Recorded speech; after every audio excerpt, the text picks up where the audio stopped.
Si je dois résumer mon discours de la méthode concernant mes recherches, je dirais, avant toute chose, méfions-nous des emprunts. Méfions-nous de ce qui peut être emprunté. Une langue peut être empruntée, une idéologie, un discours peut être emprunté. On ne va pas. Alors à ce moment-là, on peut en effet à ce moment-là dire que les gens peuvent changer facilement. Si l'emprunt suffit à faire évoluer les choses, alors évidemment, on va évoluer. Mais ça, pour moi, c'est de la façade. C'est de la teinture. Donc je ne me fie pas aux emprunts, à la différence de Freud.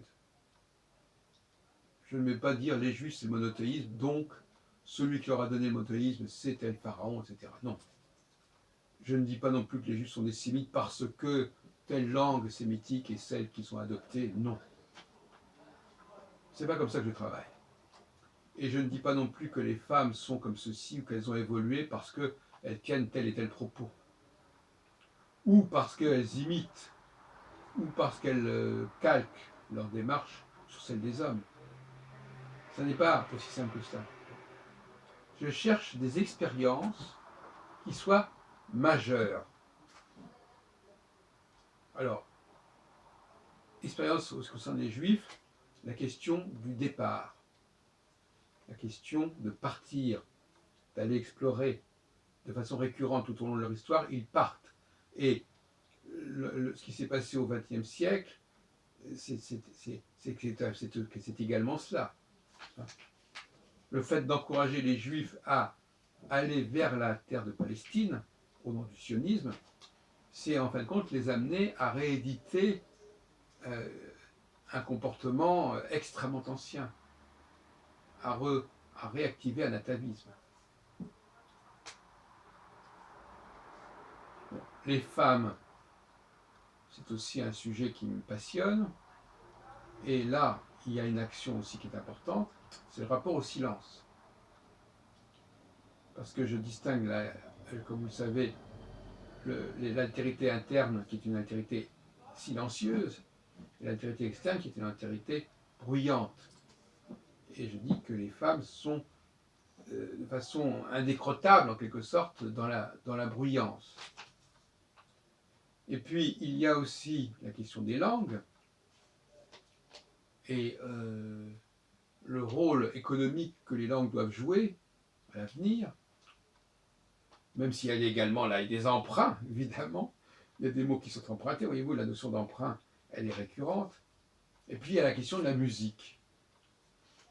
Et la musique, c'est aussi la question de l'emprunt, parce que le grand truc qui pose problème, c'est entre ceux qui sont des véritables compositeurs, des véritables improvisateurs, et ceux qui ne font qu'interpréter, donc qui ne font qu'emprunter. Car un traducteur, un interprète, il ne fait qu'emprunter. Donc, le mot-clé, l'épouvantail que je mets en avant, c'est la notion d'emprunt. Car l'emprunt empêche, c'est l'emprunt et l'obstacle, pour en parler comme Gaston Bachelard, c'est l'obstacle épistémologique par excellence. C'est ce qui brouille les pistes. C'est ce qui crée de la confusion. Et beaucoup de gens, en ne tenant pas compte de cette question de l'emprunt, arrivent à des erreurs majeures, des erreurs de perspective majeures, et surtout, ils vont télescoper le temps historique en croyant que les choses vont changer parce que les gens empruntent. Parce qu'on emprunte à celui-ci ou à celui-là. C'est déjà ce qui a été à la base du christianisme. Ça a été cet emprunt.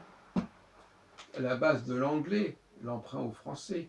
Le christianisme empruntant au judaïsme. On est constamment dans l'emprunt. Alors, à part ces 4 grands thèmes, je dirais qu'il y a d'autres thèmes qui m'intéressent, bien évidemment. Il y a la question de la jeunesse de l'astrologie, de la façon dont le savoir astrologique s'est s'est constitué dans son rapport avec l'astronomie. Et là aussi, il y a un problème d'emprunt. Entre astrologie et astronomie, on est constamment dans l'emprunt. Et puis, il y a aussi la question de l'alimentation. Là aussi, on est dans l'emprunt. Il y a des nourritures viles qui empruntent aux nourritures nobles. Voilà, donc à peu près 6 grands thèmes qui sont tous marqués par la question de l'emprunt. C'est-à-dire par une sorte de pis-aller, c'est-à-dire que l'on va récupérer, qu'on va imiter, qu'on va singer le modèle de référence. Donc, c'est ce mot-clé que je mets en avant autour de ces 6 grands thèmes que sont donc la musique, la nourriture, l'astrologie, les juifs, les femmes et les langues.